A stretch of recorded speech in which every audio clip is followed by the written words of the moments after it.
पृथ्वी के केंद्र में पाए जाने वाले चुंबकीय पदार्थ कौन से हैं?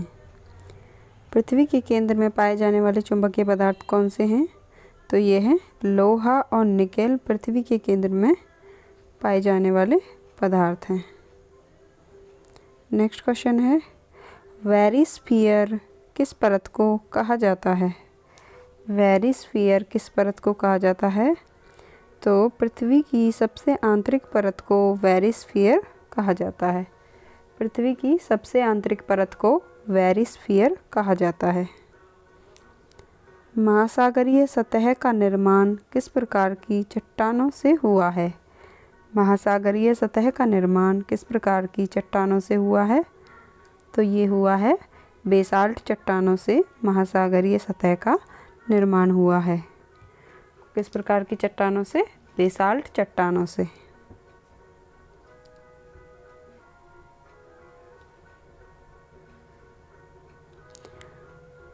वाइट ऑफ द अर्थ किसे कहा जाता है?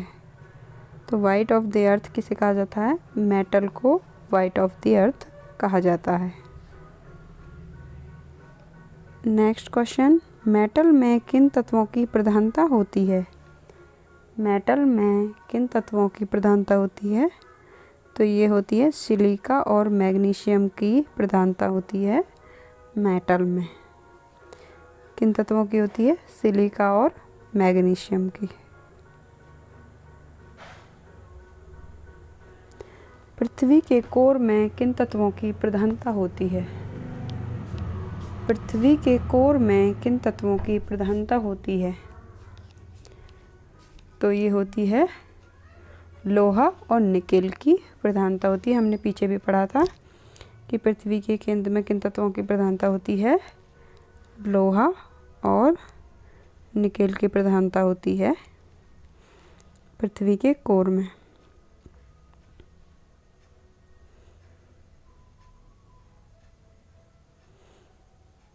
नेक्स्ट क्वेश्चन है, महाद्वीप मुख्यतः किन चट्टानों से निर्मित होते हैं? जो महाद्वीप हैं वो किन चट्टानों से निर्मित होते हैं? तो ये होते हैं ग्रेनाइट चट्टानों से निर्मित होते हैं महाद्वीप।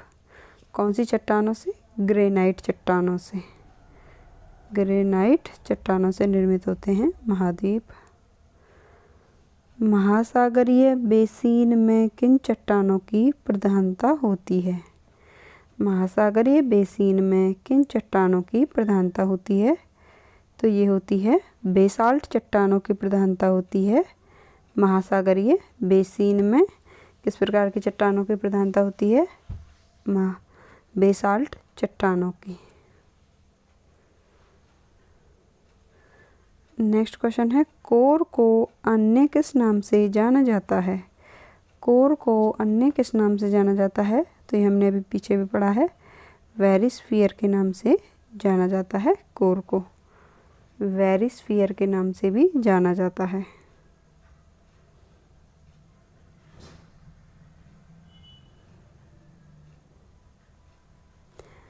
पृथ्वी की भूपर्पटी में कौन सा तत्व भरपूर मात्रा में पाया जाता है? पृथ्वी की भूपर्पटी में कौन सा तत्व भरपूर मात्रा में पाया जाता है? तो ये कौन सा तत्व पाया जाता है? ऑक्सीजन पाया जाता है पृथ्वी पर सबसे भरपूर मात्रा में।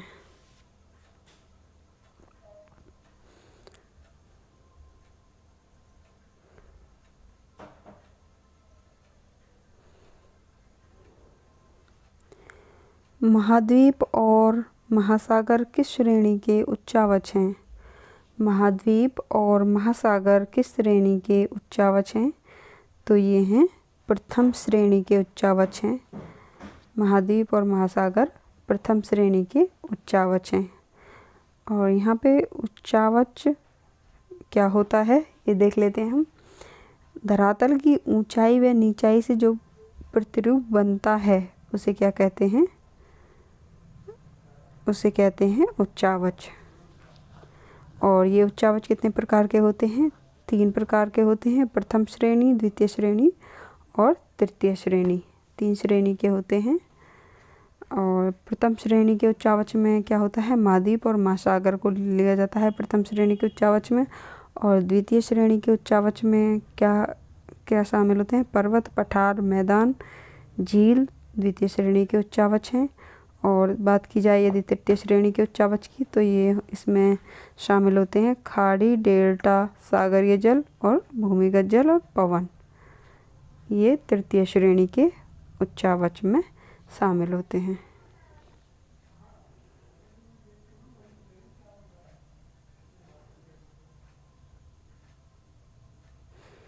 नेक्स्ट क्वेश्चन पे आते हैं। भूमध्य रेखा से उत्तर या दक्षिण कोणीय दूरी क्या कहलाती है? भूमध्य रेखा से उत्तर या दक्षिण कोणीय दूरी क्या कहलाती है? ये कहलाती है अक्षांश। क्या कहलाती है? अक्षांश।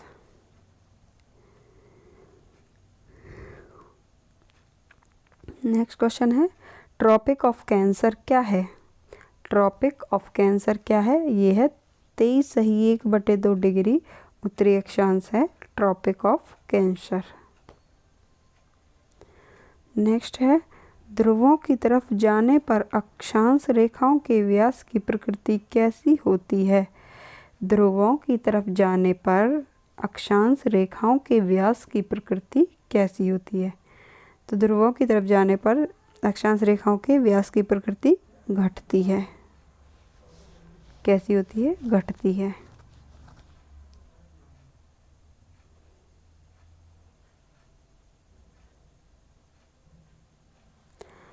धरातल पर 1 डिग्री अक्षांश की दूरी किसके बराबर होती है?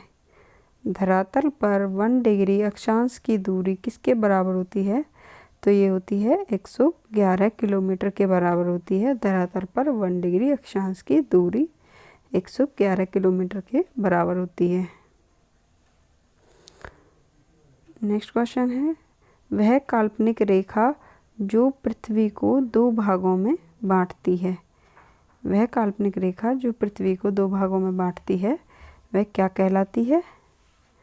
तो वह कहलाती है भूमध्य रेखा। पृथ्वी को 2 भागों में बांटने वाली रेखा क्या कहलाती है? भूमध्य रेखा।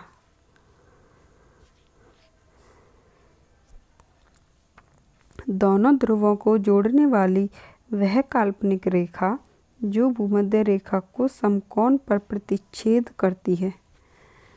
दोनों ध्रुवों को जोड़ने वाली वह काल्पनिक रेखा जो भूमध्य रेखा को समकोण पर प्रतिच्छेद करती है वह क्या कहलाती है? तो वह कहलाती है देशांतर। क्या कहलाती है? देशांतर रेखा।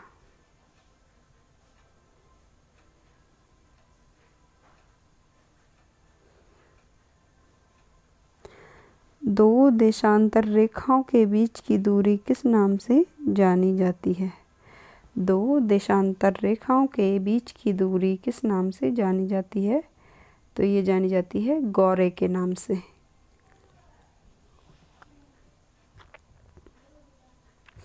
नेक्स्ट क्वेश्चन है, एक देशांतर से दूसरे देशांतर के बीच कितना समय अंतराल होता है?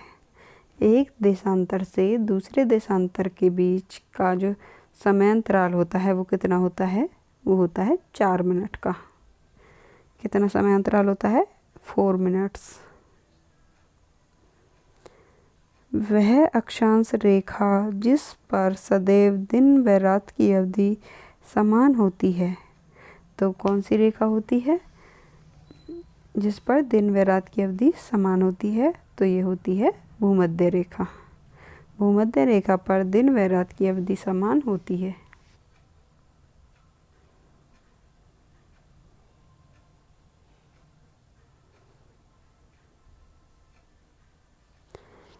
नेक्स्ट क्वेश्चन है, विषुवत रेखा के समांतर कल्पित रेखाएं क्या कहलाती हैं? विषुवत रेखा के समांतर कल्पित रेखाएं क्या कहलाती हैं? अक्षांश रेखाएं। क्या कहलाती हैं? अक्षांश रेखाएं।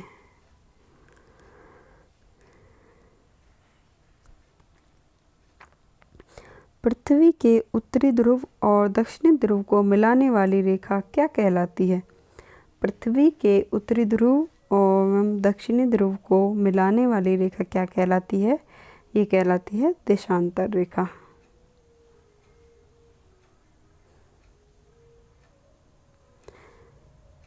प्रधान मध्याह्न रेखा किस स्थान से होकर गुजरती है?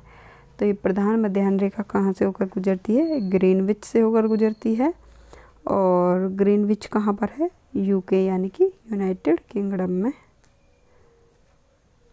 स्थित है।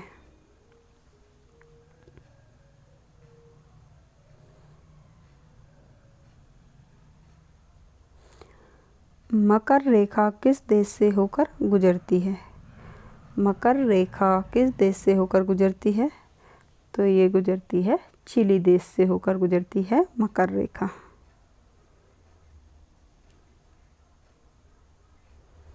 नेक्स्ट, भारत का प्रमाणिक समय किस देशांतर से लिया गया है? भारत का प्रमाणिक समय किस देशांतर से लिया गया है? तो ये लिया गया है 82 = 1/2 पूरब से लिया गया है भारत का प्रमाणिक समय। नेक्स्ट है, भारत का प्रमाणिक समय किस स्थान से निश्चित किया जाता है? भारत का प्रमाणिक समय किस स्थान से निश्चित किया जाता है? तो ये किया जाता है इलाहाबाद से। किस स्थान से निश्चित किया जाता है? तो ये किया जाता है इलाहाबाद से।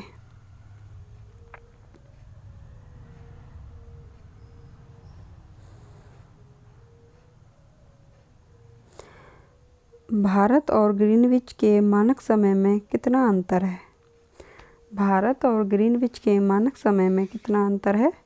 तो ये है 5 घंटा 30 मिनट यानी कि 5.5 घंटे का समय अंतर है भारत और ग्रीनविच के समय में।